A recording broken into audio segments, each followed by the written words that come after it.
Our Scholar Athlete Award winners.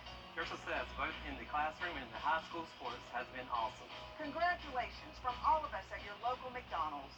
Jenny, Tuesdays at 12:30 on News Channel 6.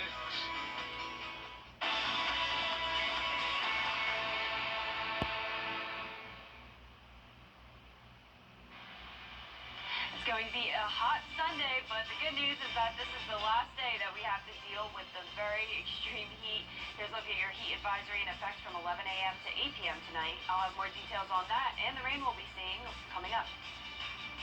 Now on Good Morning Augusta, back to school dates just around the corner for some CSRA schools. The hopes and fears of some parents. Details as your number one source for local weekend morning news starts right now. Live from Television Park, this is Good Morning Augusta on Wjbf News Channel 6. And good morning, sunshine. Thank you for joining us. It's great to see you. I'm Sean Cabbage-Stark. We'll get to your news of the day in just a few seconds, but first, let's head over to the Weather Center. That's where meteorologist Jenna Petracci is standing by with a look at our forecast. Good morning, Jenna.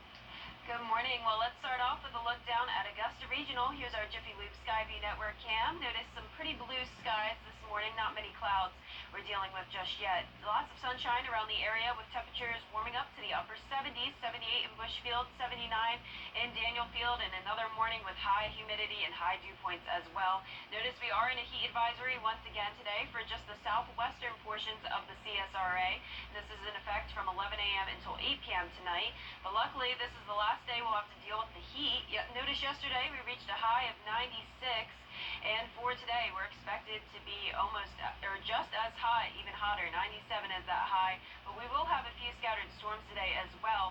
But all that rain we'll be seeing this week will drop the temperatures. Notice we'll be going back down to the mid to upper 80s, but with that means we have to deal with some rain. So there's a look at those rain chances. It's going to be a very rainy week ahead, but at least it'll be a little cooler. Back to you, Sean.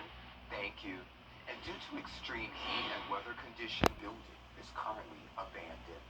The woman attacked at a local pizza place turned her legal action to the Augusta Judicial Circuit District Attorney. Joe Neal Jr., the attorney representing Emily Broadwater, filed a lawsuit Friday against Jared Williams. The complaint is for violating the Georgia Open Records Act.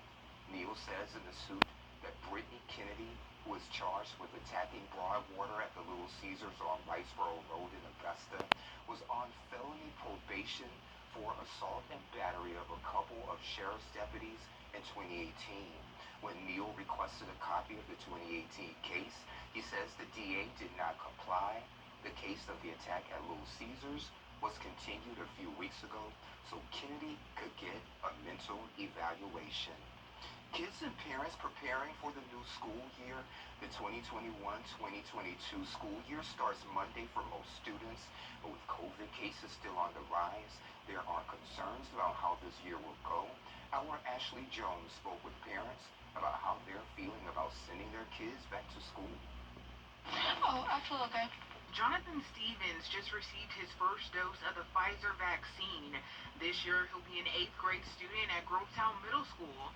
But the upcoming school year will be different because he spent most of his 7th grade year online. Electronically, it's just very hard when you don't have anybody there to teach you. Stevens says he's ready to get back to face-to-face learning, and his mom, Kimberly Stevens, says she's more confident about this year, especially since her son has extra protection.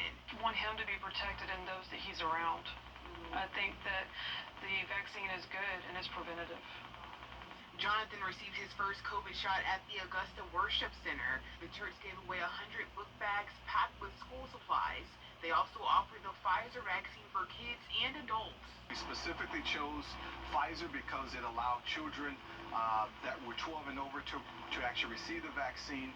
We're going to offer the second dose on August the 28th. Jay Johnson serves as pastor at the Augusta Worship Center. He says some of his congregation expressed concerns about kids returning to the classroom. But I think people are more comfortable now that the schools are putting in the right protocols, and they also have the infrastructure to be able to keep the kids safe. In North Augusta, there was another back-to-school giveaway. Parents there say they are more confident about this school year. I'm nervous, but I work in the school system, and I have full confidence that they are doing what they can to prevent what they can and being as careful as possible. And that was Ashley Jones reporting. Students in Richmond and Columbia counties will return on August 5th.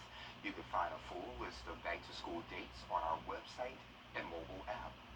Starting Monday, all students, staff, and visitors must wear a mask at Richmond County schools.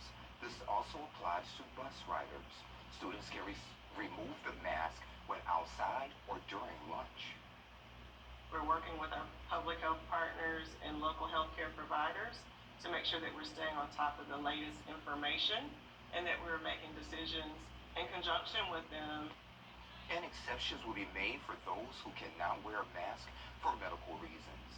Aiken County students return to school on August 16th. I had the opportunity to speak with district leaders about what students and parents can expect.